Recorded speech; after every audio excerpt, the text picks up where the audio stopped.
Hi friends, welcome to భారతీయ రుచి వాహిని. ఈరోజు నేను మీకు దాల్ ధోక్లా చేసి చూపిస్తాను. ఇది గుజరాతీ డిష్ అండి. ధోక్లాలో కూడా 2-3 వెరైటీస్ ఉన్నాయండి.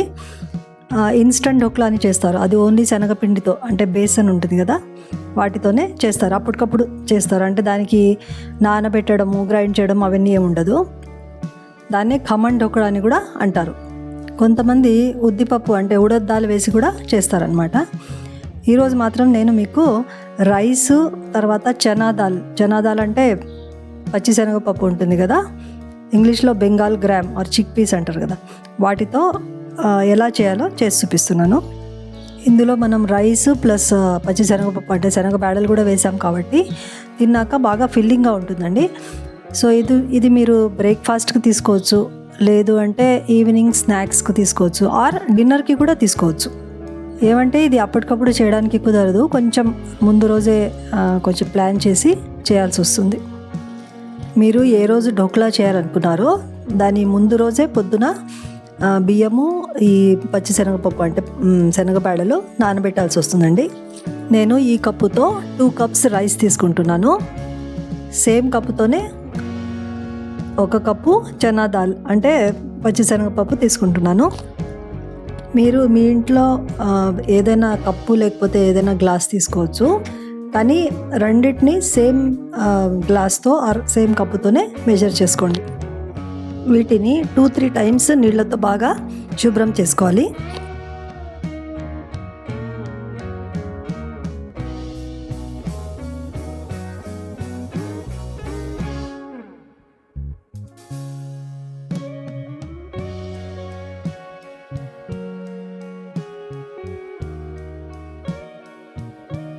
త్రీ టైమ్స్ నీళ్ళతో శుభ్రంగా కడిగిన తర్వాత వీటిలో మంచినీళ్ళు వేసి, అంటే కొంచెం ఎక్కువనే వేయాలి, అంటే అది మునిగి 1/2 ఇంచ్ కంటే కూడా కొంచెం ఎక్కువనే నీళ్లు వేసి మూత పెట్టి పక్కన పెట్టేసేయాలి. ఇది మినిమం 7 to 8 అవర్స్ అయినా నానాలండి.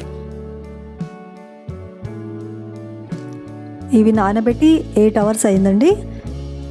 సో పప్పు ఈజీగానే బ్రేక్ అవుతుంది అంటే బాగా నానిపోయినట్టే. ఇక వీటిని మిక్సీ జార్లో వేసి బాగా ఫైన్ పేస్ట్ చేసుకోవాలి. క్వాంటిటీ ఎక్కువ ఉంది కాబట్టి అన్నీ ఒకటేసారి గ్రైండ్ చేయలేము, అందుకే నేను 2 టైమ్స్ గ్రైండ్ చేసుకుంటాను. 1 కప్పు పుల్ల పెరుగు తీసుకున్నాను. ఫస్ట్ హాఫ్ జార్లో తీసుకున్నాక 1/2 కప్పు పెరుగు వేసుకొని వాటిని బాగా ఫైన్ పేస్ట్గా గ్రైండ్ చేసుకోవాలి. గ్రైండ్ చేసేటప్పుడు నీళ్లు వేసే అవసరం లేదు, ఎందుకంటే పెరుగు వేసాం కదా, ఇవి నానాయి కాబట్టి అందులో కూడా కొంచెం నీరు ఉంటుంది. ఇన్ కేస్ అవసరం పడితే మిక్సీ తిరగట్లేదు అంటే 1 or 2 స్పూన్స్ వేయండి, ఎక్కువ నీళ్లు వేయకండి, ఎందుకంటే పల్చగా అయితే పిండి ఢోక్లా గట్టిగా వస్తుంది. ఫస్ట్ టైం రుబ్బిన పిండిని ఒక గిన్నెలో తీసేసుకోవాలి. దీన్ని ఇంకా టేస్టీగా చేసుకోవాలంటే మనం గ్రైండ్ చేసేటప్పుడే కాస్త మిర్చి, అల్లం కూడా వేసుకొని గ్రైండ్ చేసుకోవచ్చు. తర్వాత మిగిలిన చనా దాల్ రైస్ ఉంది కదా, వాటిని మిక్సీ జార్లో వేసుకొని మిగిలిన 1/2 కప్పు పెరుగు ఉంది కదా, పుల్ల పెరుగు, వాటిని కూడా మిక్సీ జార్లో వేసుకొని ఇది కూడా ఫైన్ పేస్ట్గా గ్రైండ్ చేసుకొని సేమ్ గిన్నెలోనే ఇందాక వేసాం కదా పిండి, అదే గిన్నెలోనే ఈ పిండి కూడా వేసేయాలి.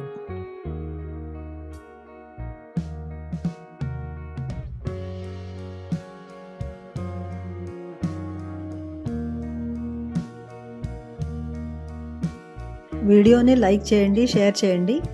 ఛానల్ ఫస్ట్ టైం చూస్తూ ఉంటే ప్లీజ్ సబ్స్క్రైబ్ చేయండి. బెల్ ఐకాన్ ప్రెస్ చేయడం మర్చిపోకండి. వీడియోని ఎండ్ వరకు చూడండి. పిండిని ఒకసారి బాగా కలపాలి. చూడండి, ఈ కన్సిస్టెన్సీ ఉండాలి. ఇలా పట్టుకొని చూస్తే బాగా ఫైన్ పేస్ట్ అయింది చూడండి.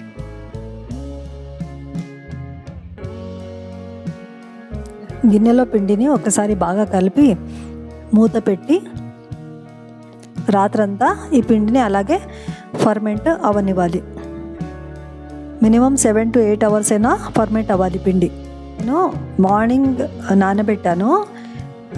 ఈవినింగ్ అంటే 7 అలా గ్రైండ్ చేశాను పిండిని. ఇప్పుడు ఇలాగే రాత్రంతా ఫర్మెంట్ అవ్వడానికి వదిలేస్తున్నాను. రాత్రంతా పెట్టాక పొద్దునకి ఇలా అయింది చూడండి పిండి. మన దోశ పిండి, ఇడ్లీ పిండి లాగా పొంగదు, కానీ కాస్త బబుల్స్ వస్తాయి.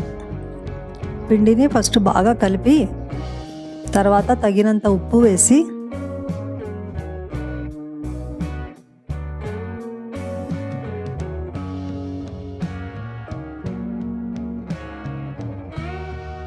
½ స్పూన్ పసుపు వేసి ఇంకొకసారి పిండిని బాగా కలపాలి.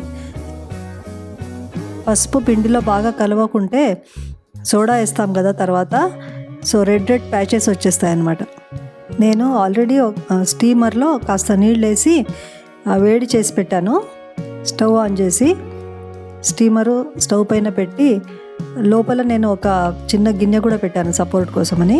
నీళ్లు బాయిల్ అయ్యేంత వరకు ఒక ప్లేట్ తీసుకొని ప్లేట్కు బాగా నూనె పూసి, వీలైనంత వరకు ఇలా అంచు ఉన్న ప్లేటే తీసుకోండి. ఈ అంచులకు కూడా, ఈ సైడ్స్కి కూడా అంతా నూనె పూసి ఈ ప్లేట్ కూడా ఆ స్టీమర్లో పెట్టి మూత మూసి 1 మినిట్ అలానే పెట్టాలి. తర్వాత పిండిలో 2 స్పూన్స్ నూనె వేయాలి. ఆయిల్ వల్ల ఢోక్ళాలు సాఫ్ట్గా వస్తాయి. నూనె వేసాం కదా, ఆయిల్ పైన ½ స్పూను వంట సోడా ఉంటుంది కదా, అది వేయాలి. తర్వాత పిండిని బాగా కలపాలి. ఈ సోడా వేసాం కదా, ఎంత బాగా కలిపితే అంత బాగా పిండి లైట్గా అవుతుంది, పొంగుతుంది బాగా. వీలైనంత వరకు ఒకే డైరెక్షన్లో కలపండి.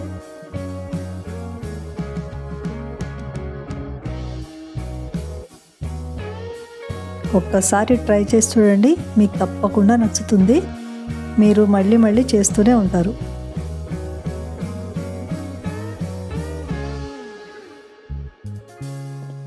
కలిపాక వెంటనే స్టీమర్ మూత ఓపెన్ చేసి ప్లేట్లో పిండి ఎంత పడుతుందో అంత పిండి వేసేయాలి.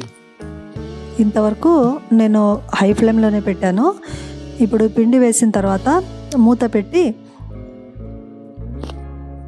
స్టవ్ మీడియం ఫ్లేమ్లోనే పెట్టి 15 మినిట్స్ వెయిట్ చేయాలి.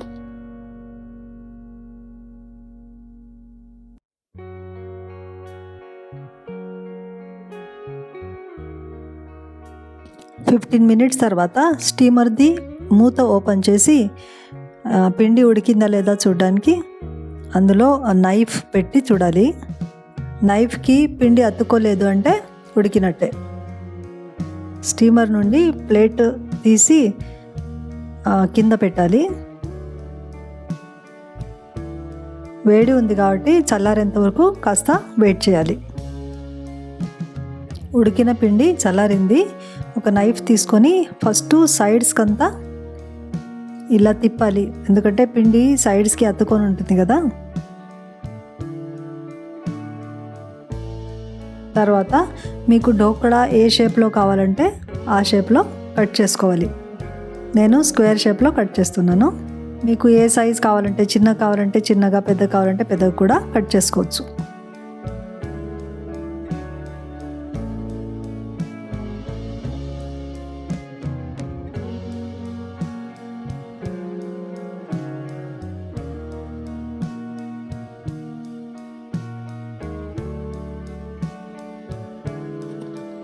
తర్వాత ఢోక్ళాకు తాళింపు వేయడానికి నేను ఒక ప్యాన్లో 5 to 6 table spoons of oil వేడి చేశాను. అందులో కాస్త ఆవాలు, కరివేపాకు, 5 to 6 కట్ చేసిన మిర్చి, తర్వాత కొంచెం ఇంగువ వేసి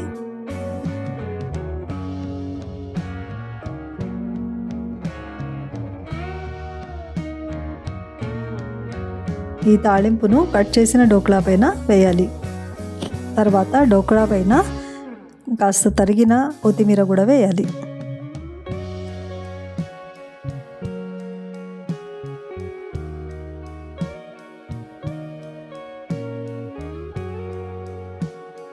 కట్ చేసిన ఢోక్ళాలన్నీ సర్వింగ్ ప్లేట్లో పెట్టుకోవాలి. ఇలా చూడండి, ఢోకళా ఎంత స్పాంజీగా ఎంత సాఫ్ట్గా వచ్చిందో చూసారా. చూడడానికి ఎంత టెంప్టింగ్గా ఉన్నాయో, తినడానికి అంతే రుచిగా ఉంటాయి. ఈ ఢోకళాలు మీరు గ్రీన్ చట్నీతో అయినా, సాస్తో అయినా, కెచప్తో అయినా తినొచ్చు. ఉత్తగా తిన్నా కానీ, మిర్చి వేసాం కదా, ఉత్తగా తిన్నా కానీ బాగుంటుంది. గుజరాతీ ఢోకళా రెడీ.